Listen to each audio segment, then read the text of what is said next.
Hello ළමයි කොහොමද ඉතින් ඔන්න හුඟ දවසකට පස්සේ අලුත් වීඩියෝ එකකින් මං ආපහු ආවා. අද වීඩියෝ එක ටිකක් දුර ගමන. අපි අද යනවා අනුරාධපුරේ අටමස්ථානය වන්දනා කරන්න. මේකට විශේෂ හේතුවක් තියෙනවා. අපේ අක්කා රට ඉඳලා ආපු නිසා යාට අනුරාධපුරේ යන්න ඕනි කියලා කිව්වා. ඒ නිසා තමයි අපි මේ කට්ටියම එකතු වෙලා උදේ පාන්දරින්ම අපේ ගමන පිටත් උනේ. ඉතින් හැමෝම දාගෙන අපි පොඩි සින්දුවකුත් කියාගෙන තමයි මේ ගමන යන්නේ.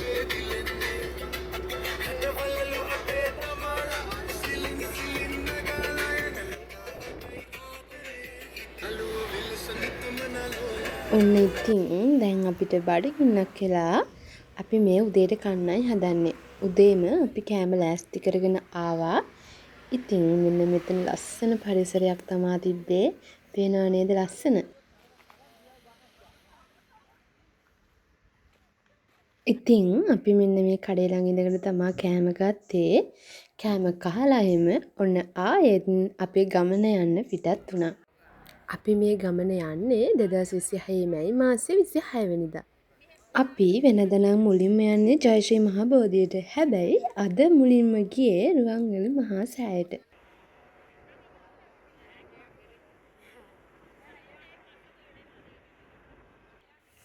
සමහර ගමන් තියනවා ගිහින් ආවට පස්සෙත් හිතේ දිගින් දිගටම ජීවත් වෙන. සමහර තැන් තියනවා ඇස් දෙකෙන් දැක්කත් හිතෙන් අමතක කරන්න බැරි. අන්න ඒ වගේ තැනක් තමයි මට නම් රුවන්වැලි මහා සෑය කියන්නේ.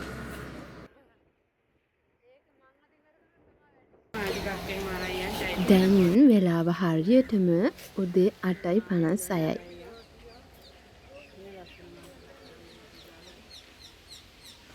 ලස්සන එක මල් වර්ග තිබුණා. නමුත් අපි ගෙදරින් එනකොටම මල් කඩාගෙන තමයි ආවේ. ඉතින් ඒ නිසා අපි ඒ දේවලුත් අරගෙන රුවන්වැලි මහා සෑය වඳින්නයි මේ සූදානම් වෙන්නේ. අපි කට්ටිය ඔහොම ඉස්සරහට යනකොට ඇතුළුවීමේ ගේට්ටුව ළඟ දන්සලක් තිබුණා. කිරිබතුයි කිරිකෝපි දන්සලකුයි. ඉතින් අපි දන්සලට සහභාගී වෙලා තමයි මේ යන්නේ. ඔබේ ගුණම වෙන්දිම් ඔබේ දම්සාදී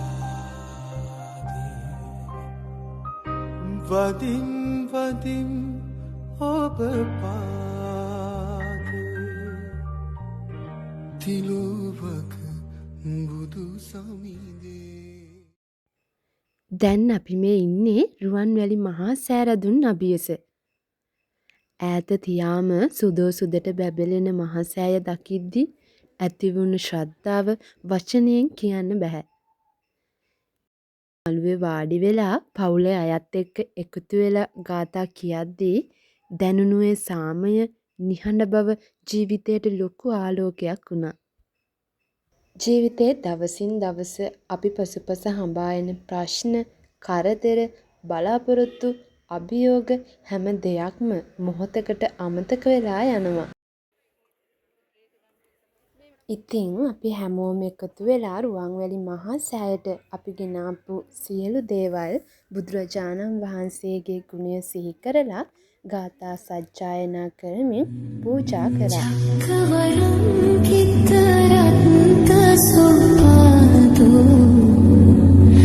ලක්කන මණ්ඩිත ආයත පන්හි චාමර චත්ත විවෝසිත පාදු. අපේ අම්මව රුවන්වැලි මහා සෑය වන්දවන්න එක්කන් එන්න කියලා අක්කා ගොඩාක් කල් ඉඳන් බලාපොරොත්තුවෙන් හිටපු දෙයක්. ඉතින් මේ සැරේ ඔන්න එයාගේ බලාපොරොත්තුව ඒ විදිහටම ඉෂ්ට වුණා කියලා මම හිතනවා. රුවන්වැලි මහා සෑය වන්දනා කරලා ඉවර වෙලා අපි මේ යන්නේ ශ්‍රී මහා බෝධීන් වහන්සේ වන්දනාමාන කරන්න. ඉතින් අපි එතන තියෙන පහන් වැට ළඟට වෙලා අපි ගෙනාපු දේවල් බුදුරජාණන් වහන්සේ වෙනුවෙන් පූජා කරන්න සකස් කරගත්තා.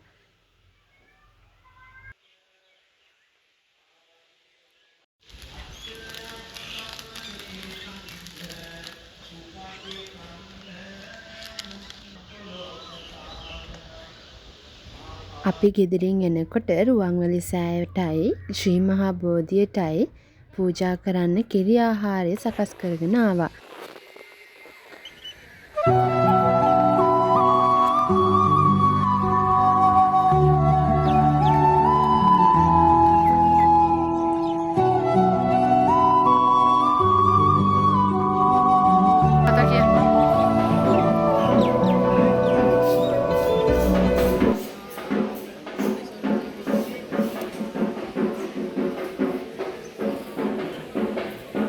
ජය ශ්‍රී මහා බෝධීන් වහන්සේටත් පූජා පවත්වලා අපි මෙන්න මෙතන ඉඳගෙන ගාථා පිරිත් කිව්වා.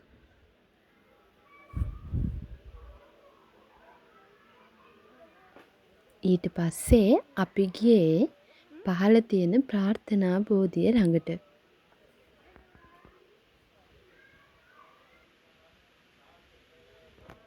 මුළු මහත් ලෝකයේම බෞද්ධ ජනතාවගේ මුදුන් මල් කඩක් බඳු වූ ජය ශ්‍රී මහා බෝධීන් වහන්සේ අභිමුඛව උදෑසනම ඒ සිසිල් පරිසරයේ බෝමළුවෙන් හමා ආ සිහිල් සුළඟ මුළු ගතම නිවාලුවා. පවුලේ හැමෝම එකතු වෙලා බෝධීන් වහන්සේ වන්දනා කරලා ආශිර්වාද ලබා ගත්තේ මුළු හිතම පිරලා යන සතුටකින්.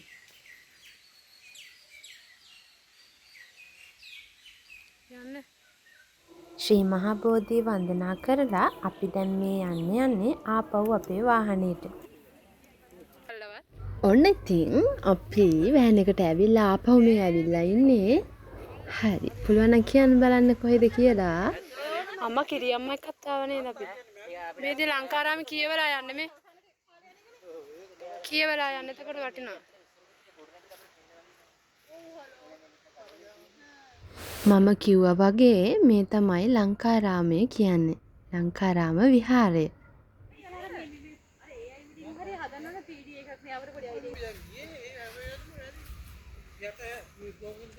මේකේ සඳහන් කරලා තියෙන විදිහට වලගම්බා රජතුමා තම බිසව වූ සෝමාදේවිය වෙනුවෙන් තමයි මෙම ලංකාරාමය කරලා තියෙන්නේ. ඉස්සර මේක හැඳින්වුවේ මනුසෝමාරාමය විදිහට. කනිට්ටතිස්ස රජතුමා මෙහි වටදාගෙය කෙරෙව්වා කියලත් මේක සඳහන් වෙලා තියෙනවා. ඒ නිසා මෙය මනිතූපාරාමය යනුවෙන්ද හඳුන්වලා තියෙනවා. ප්‍රතිසංස්කරණය කර ඇති වර්තමාන දාගබේ විශ්කම්භය මීටර් 12ක්. ලංකාරාමයේ වන්දනාමාන කරලා අපි ආයෙම අපේ ගමන යන්න පිටත් වුණා. ඊළඟට අපි යන්නේ කොහෙද කියලා කියන්න පුළුවන්ද?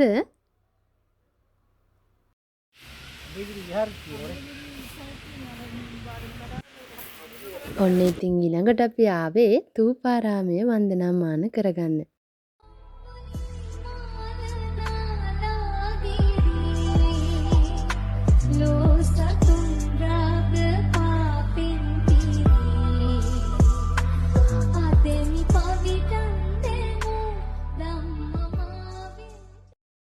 අපි ථූපාරාමයටත් මල් පහන් පූජා කරලා එතනින් පිටත් වුණා. ඊළඟට අපි ගියේ අනුරාධපුර යුගයේ පළවෙනි අක්බෝධි රජු විසින් කරන ලද කොට්ටම් පගුණ බලන්න. හැබැයි මට එතන නම් වීඩියෝ කරගන්න බැරුණා ළමයි අපි පොඩි ෆොටෝ ෂූට් එකක් කරපු නිසා. ඔන්න ඒ ටිකේ ෆොටෝ ටිකත් මම මේකට දාලා තියෙනවා.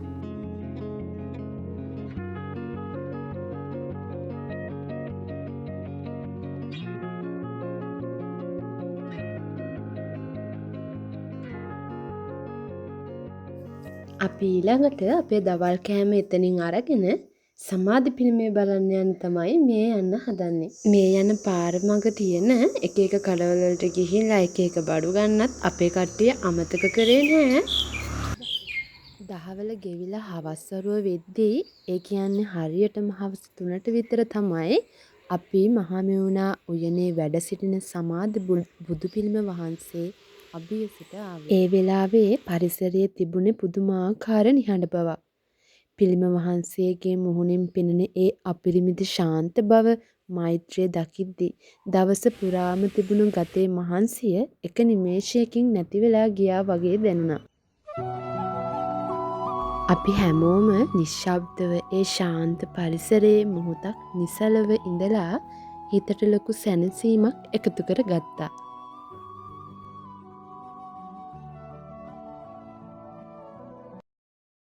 අපිට අපේ ගමනේ අටමස්ථානයේම වන්දනා කරන්න බැරි වුණා. ඒත් හැමෝම ඇඟිලි ගැනගෙන බලන් හිටපු අපේ ගමනේ ආසම කොටසට තමයි ඊළඟට අපි ළඟා වුණේ. ඒ තමයි ඓතිහාසික බසවක්කුළම වැව. ඔය ඈතින් පේන්නේ ඒක තමයි. දවස පුරාම තිබුණු අවුරශ්මියයි මහන්සියයි ඔක්කොම අමතක කරලා අපි හැමෝම එකතු වෙලා වැවට බැස්සා. හැමෝම කීවට ලොකු පාර්ශවය බැස්සේ නෑ. අපි මේ පොඩි පාර්ශවය තමා පොඩ්ඩක් ගිලින නෑවේ. ඔන්න බලන්නකෝ මම ඉස්සරහට ඒකේ පොඩි වීඩියෝ කෑල්ලකුත් දාලා තියෙනවා.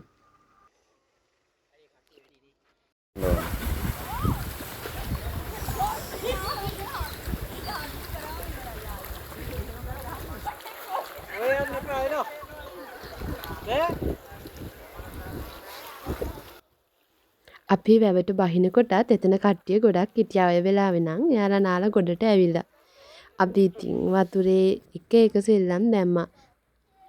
ඒක නෙවෙයි. අපි බෝලයක් අරන් ගියා සෙල්ලම් කරන්න කියලා. ඒත් බෝලේ ටික වෙලාවක් පාස් කර ඉන්නකොට රැල්ලට ගසාගෙන එහා පැත්තේ කට්ටියට ගාවටම ගියා. එයාලා නම් ඇහිඳ ගත්තා. අපි මෙහි ඉඳලම දැක්කා.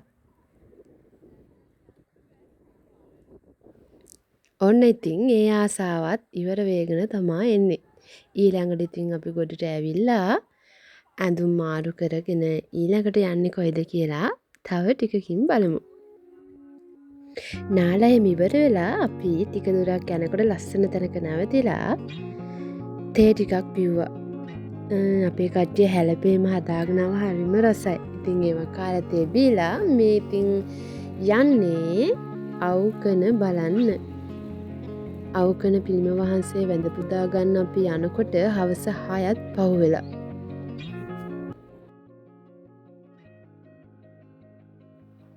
අපේ මේ අමතක නොවන චාරිකාවේ අවසාන නැවතුම විදියට අපි ආවේ ඓතිහාසික අවුකන පුදබිමට.